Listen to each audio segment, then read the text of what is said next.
আরেকটা ছোট mini blog নিয়ে চলে এসেছি। এই ব্লগটা মেইনলি হলো আমার বার্থডে ব্লগ। কিন্তু ওখানে ফুটেজের থেকে বেশি ছবিই আছে। তোমরা একটু দেখে নিও, হ্যাঁ?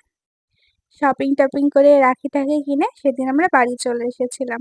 এই যে এখন দেখছো হাসতে, হাসতে রেডি হয়ে গেছি। কিন্তু আমি খুব মন খারাপ করে বসেছিলাম। বার্থডে ১ম বার মা-বাবাকে ছাড়া। যাই হোক তার জন্য সারপ্রাইজটা আছে তোমরা দেখতেই পাবে। তারপর আমার একটা বদমাশ দাদা ছিল। বদমাশ বলাটা ঠিক হবে না। অনেক কেয়ার করে কিন্তু প্রচন্ড জ্বালায়। তারপর পুচুদাকে রাখি পরিয়ে দিলাম।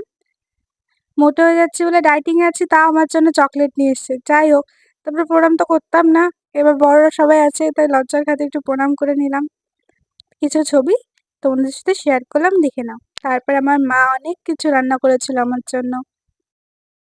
ডায়েটিং এ থাকলে কিসের জন্য বুঝি না এত ভালো, ভালো খাবার আমার সামনে প্রত্যেকবার চলে আসে। যখনই ডায়েটিং করি তখনই চলে আসে। আর আমাকে সারপ্রাইজ দিতে আমার মা আর বাবা এসেছিল। আমি তো মন খারাপ করে কাঁদছিলাম। এটা আমার বার্থডের বেস্ট সারপ্রাইজ ছিল অ্যান্ড গিফটও।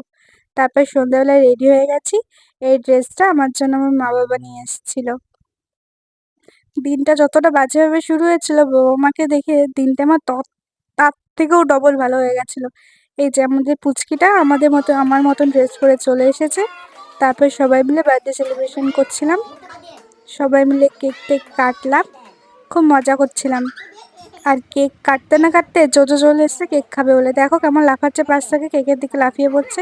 তারপর শুরু হলো কাকে আগে কেক খাওয়াবো। মা বলছে ওই মাকে খা, বাবা বলছে ওই বাবাকে খা। লাস্ট পর্যন্ত বদমাইশটাকে কেক খাওয়ালাম। তারপর একে, একে সবাইকে কেক খাইয়ে দিলাম। আমার বাবা আমাকে কেক খাইয়ে দিল। এই যে সবাইকে কেক খাওয়ানোর কিছু ছবি। আর আমাদের সোনাটাকেও কেক খাইয়ে দিয়েছিলাম। তারপর হিরণদা আর সৌভিকদাকে রাখি পরিয়ে আমরা ডিনার করতে চলে গেছিলাম। তারপর আমি আর আবাদি কিছু ঢং করে, করে অনেক ছবি তুলে নিলাম। মিডিলে আমার বরমশাই বেরিয়ে আমার জন্য এই ফুলের বুকেটা নিয়ে এসেছিল। এই যে এখন ট্রায়াল চলছে কি করে দিতে হয়। তোমরাও দেখো কি করছে।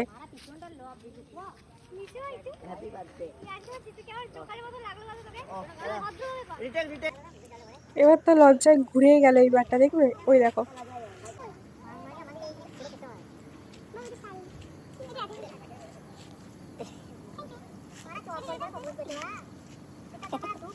ব্যাস তারপর সবাই মিলে নাচানাচি করতে করতে খুব মজা করতে করতে আবার বাড়ির দিকে চলে আসলাম। একটু ডান্স করে নিচ্ছিলাম। কিছু রিলস ভিডিও গাড়িতে শ্যুট করে নিচ্ছিলাম যেগুলো তোমরা আমার ইনস্টাগ্রামে দেখতে পাবে। পারলে আমার ইনস্টাগ্রামটাও ফলো করে নিও। বার্থডেতে এনজয় করার চক্করে কোনো ফুটেজই সেভাবে নেওয়া হয়নি। সারাক্ষণ শুধু মজা করেছি, হই হট্টগোল করেছি, বসে বসে অনেক টাকা ইনকাম করেছি। আর সবাইকে অনেক অনেক থ্যাংক ইউ যারা আমাকে রাত জেগে উইশ করেছিলে। আলাদা করে তাদেরকে আর থ্যাঙ্কস বলা হয়নি। তো এখানেই বলে দিলাম সবাই এইভাবেই পাশে থেকো আর সবাই ভালো থেকো। স্পেশাল থ্যাংক ইউ আমার ২ বাবা-মাকে অ্যান্ড ফ্যামিলিকে। আজকের জন্য মিনি ব্লগ এখানেই শেষ করছি। আরও অনেক ভিডিও আসবে। সবাই পাশে থেকো। Like, comment, share and subscribe করে দিও সবাইকে। Tata and by.